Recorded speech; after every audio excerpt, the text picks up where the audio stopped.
FDA अधिकाऱ्यांनी तयार केलेला अहवाल खोटा आहे असं हायकोर्टानं म्हटलेलं आहे। 98% स्वच्छतेचा अहवाल खोटा होता असं देखील कोर्टानं म्हटलेलं आहे। आताची महत्त्वाची बातमी, एफडीए अधिकाऱ्यांनी तयार केलेला अहवाल खोटा असल्याचं हायकोर्टानं म्हटलेलं आहे। कायदा नियम सगळ्यांना समान हवा असं कोर्टानं म्हटलं। व्हीआयपी लोकांसाठी कायदा अजिबात मोठा असायला नको असं देखील कोर्टानं खडसावलं आहे। अधिक माहिती आपण घेऊयात आमचे प्रतिनिधी सचिन गवाणे यांच्याकडनं। सचिन, हायकोर्टानं नेमकं काय म्हटलंय? खरं म्हणजे आज आपल्याला माहिती आहे की काल देखील हायकोर्टामध्ये सुनावणी झालेली होती आणि त्यानंतर कोर्टाचे काही वकील आज मंत्रालयामध्ये गेलेले होते।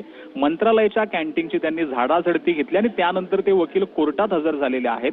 आता कोर्टाकडून अक्षरशः एफडीएची खरडपट्टी काढलं जात आहे असं जर बोललं तर वावगं ठरणार नाही, कारण की यामध्ये सरळ सरळ कोर्टानं असं म्हटलेलं आहे की एफडीए अधिकाऱ्यांनी बनवलेला 98% स्वच्छतेचा अहवाल खोटा होता। म्हणजे एफडीएला त्यांनी सरळ सरळ सांगितलं आणि निकालामध्ये न्यायाधीशांनी म्हटलेलं आहे, यामध्ये ते असं अधिक म्हणतात की स्वच्छतेच्या बाबतीत अनेक अनियमितता ज्या आहेत त्या विधानसभा आणि मंत्रालयाच्या ज्या कॅन्टीन्स आहेत त्याच्यामध्ये आढळलेल्या आहेत। खाजगी आस्थापनांना वेगळा न्याय जो आहे तो एफडीए कडनं दिला जातोय आणि सरकारी आस्थापनांना वेगळा न्याय जो आहे तो दिला जातोय असं देखील यावेळेला कोर्टानं म्हटलंय। एफडीएनं तिनेही दिलेले अहवाल जे आहेत ते कॉपी पेस्ट आहेत असं देखील कोर्टानं निरीक्षण जे आहे ते नोंदवलेलं आहे।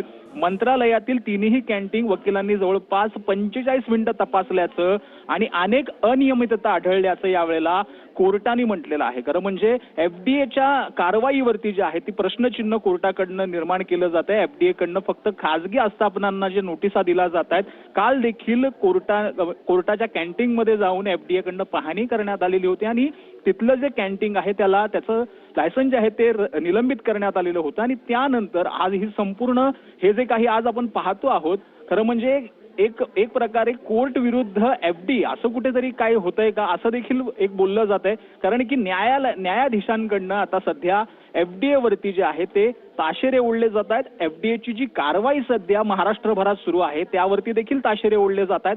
सरकारी आस्थापनांना कुठेतरी बाजूला ठेवून फक्त खाजगी आस्थापनांना त्रास दिला जातोय का असा एक प्रश्न देखील कोर्टाकडनं विचारण्यात आलेला होता। काही दिवसांपूर्वी म्हणजे 2-3 दिवसांपूर्वी जेव्हा सुनावणी झालेली होती त्यावेळेला मंत्र्यांचे जे काही आस्थापना आहेत तिथे देखील एफडीए कारवाई करते का असा देखील प्रश्न जो आहे तो कोर्टाने विचारलेला होता। आणि आज जो आहे तो संपूर्ण काही सकाळपासून जो काही नाट्य रंगलेलं होतं ते आपण पाहिलेलं आहे। कारण की वकिलांनी जाऊन स्वतः विधानसभा असेल किंवा मंत्रालयातील कॅन्टीनमध्ये जाऊन झाडाझडती घेतलेली होती आणि कोर्टाने याचं कॉग्निझन्स घेऊन हे संपूर्ण कशा पद्धतीनं वकिलांनी जो अहवाल दिलाय त्याबद्दल देखील यावेळेला सांगितलेलं आहे। एफडीएनं खाजगी आणि सरकारी आस्थापनांमध्ये दुजाभाव न करता पारदर्शक व्यवहार करायला हवा असं देखील कोर्टाने सांगितलं। धन्यवाद सचिन एकूणच माहितीबद्दल।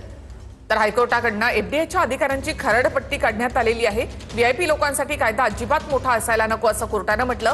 कोर्टानं काय म्हटलेलं आहे ते आपण पाहूया। तर मंत्रालयाच्या उपाहारगृहाचा परवाना निलंबित करा किंवा केळींवर काळे डाग आहेत म्हणून केलेली कारवाई रद्द करा असं हायकोर्टानं म्हटलंय। कायदा नियम सगळ्यांना समान हवा, त्यामध्ये व्हीआयपी कल्चर नको असं देखील हायकोर्टानं म्हटलंय। मंत्रालयामधील कॅन्टीन संदर्भात सविस्तर स्पष्टीकरण द्या, एफडीए अधिकाऱ्यांना कोर्टाने इशारा दिलाय।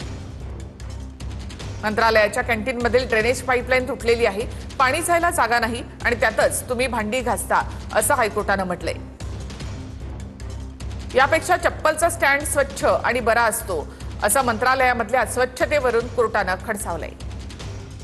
अधिकाऱ्यांची एवढी हिंमत वाढली की ते कोर्टात धडधडीत खोटं बोलतात, त्यांच्यावर शिस्तभंगाची कारवाई व्हायला हवी। आज हायकोर्टाच्या वकिलांनी अर्ध्या तासात मंत्रालय कॅन्टीनची तपासणी केली, त्यामध्ये अनेक त्रुटी आढळल्या। एफडीएच्या अधिकाऱ्यांची भूमिका दुटप्पी आहे, ते दुजाभाव करतात हे स्पष्टपणे दिसतं असं कोर्टानं म्हटलं।